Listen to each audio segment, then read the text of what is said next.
Hello bad voice. தமிழ்நாட்டில் முதலமைச்சர் விஜய் வந்து விவசாயிகளுக்கு ஒரு மிகப்பெரிய அனௌன்ஸ்மெண்ட் பார்த்தீங்கன்னா நேற்று கொடுத்துருந்தாங்க. அதை பற்றி நம்ம பார்ப்போம். நீங்கள் பேட் வாய்ஸை சப்ஸ்கிரைப் பண்ணால் பார்த்தீங்கன்னா மறக்காமல் சப்ஸ்கிரைப் அண்ட் லைக்கும் பண்ணி வச்சுக்கோங்க. கமெண்ட் செக்ஷன் உங்களோட கமெண்ட்டாக தாராளமாக போடலாம். இப்போ பார்த்தீங்கன்னா என்ன அனௌன்ஸ்மெண்ட் கொடுத்துருக்காங்கன்னா, முதலமைச்சர் விஜய் பார்த்தீங்கன்னா அரசு புதிய திட்டம் மூலம் 50,000 வரை பயிர்க்கடன் பார்த்தீங்கன்னா தள்ளுபடி பண்ணியிருக்காங்க. இது வந்து யார் யாருக்கு பொருள்னு பார்த்தீங்கன்னா, குறு மற்றும் சிறு விவசாய தொழில் பண்ணுவாங்கல்ல, அவங்க பார்த்தீங்கன்னா லோன் வாங்கியிருப்பாங்க. அவங்களுக்கு பார்த்தீங்கன்னா கூட்டுறவு வங்கியில் லோன் வாங்கியிருப்பாங்க. அவங்களுக்கு பார்த்தீங்கன்னா 50,000 ரூபாய் வாங்கியிருந்தாங்கன்னா அவங்களுக்கு வந்து ஃபுல் அண்ட் ஃபுல் வேவர் ஆகிட்டு ஃபுல்லாக தள்ளுபடி ஆயிரும்.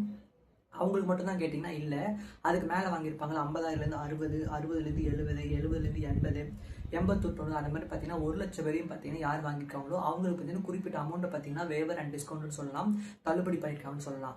இது பார்த்தீங்கன்னா கூட்டுறவு வங்கியில் பார்த்தீங்கன்னா வாங்கியிருக்கணும். அவங்க அந்த விவசாயிகள்லாம் பார்த்தீங்கன்னா இதெல்லாம் பயனடைவாங்கன்னு சொல்லியிருக்காங்க. கிட்டத்தட்ட 14 lakhs மேலே விவசாயிகள் பார்த்தீங்கன்னா பயனடைவாங்கன்னு சொல்லியிருக்காங்க.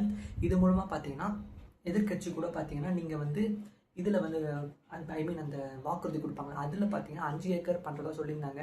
ஆனால் இப்போதைக்கு பார்த்தீங்கன்னா சிறு மற்றும் மீடியம் பட்ஜெட் விவசாயிகளுக்கு பார்த்தீங்கன்னா அந்த ஸ்கீமை பார்த்தீங்கன்னா சொல்லியிருக்காங்க. மேபி அது வந்து ஃபியூச்சரில் வரதுக்கு அதிகமாக சான்ஸ் இருக்குது. ஆனால் அதுக்குள்ளே பார்த்தீங்கன்னா இப்போ வந்து ஒரு கிட்டத்தட்ட 15 days தான் ஆகுது. ஆனால் அதுக்குள்ளே பார்த்தீங்கன்னா நிறைய எதிர்ப்புகள் இந்த மாதிரி பார்த்தீங்கன்னா ஒரு கட்சியின் எதிர்ப்புகள் பார்த்தீங்கன்னா நிறைய வந்துட்டு தான் இருக்குது. நம்ம முன்னாள் முதலமைச்சர் முத்துவேல் கருணாநிதி ஸ்டாலின் அவங்க பார்த்தீங்கன்னா 6 months டைம் கொடுக்குறதா சொன்னாங்க. ஆனால் பார்த்தீங்கன்னா டைம் கொடுக்குற மாதிரியே தெரியல. சின்னதாக இதை அசைவு பண்ணாலுமே தளபதி அதாவது முதலமைச்சர் விஜய் பார்த்தீங்கன்னா முன்னாடி ஒரு கால் வச்சாலும் பார்த்தீங்கன்னா நிறைய அதுக்கு ஒரு இது பட்டு அது ஒரு எதிர்ப்பு பண்ணி இது மாதிரி பார்த்தீங்கன்னா அவங்க எதிர்ப்பு சொல்கிறலாம் இந்த மாதிரி தான் இருக்குது. போக எப்படி இருக்கும்னு நம்ம பொறுத்து தான் பார்க்கணும். 6 மாதம் பார்த்தீங்கன்னா டைம் கொடுக்கறதுக்கு வாய்ப்பே இல்லை. 6 மாதம் 6 நிமிஷம் கூட கொடுக்க மாட்டாங்க. ஸோ இதை பற்றி போக போக பார்த்தீங்கன்னா பொலிட்டிக்கல் வந்து செம்ம ஃபோர்ஸாக தான் போக போகுது. என்ன நடக்க போகுதுன்னு பார்ப்போம். இதே மாதிரி பொலிட்டிக்கல் அப்டேட்ஸ்லாம் வேணும்னா நம்ம சேனலை சப்ஸ்கிரைப் அண்ட் லைக்கும் பண்ணி வச்சுக்கோங்க. பாய்.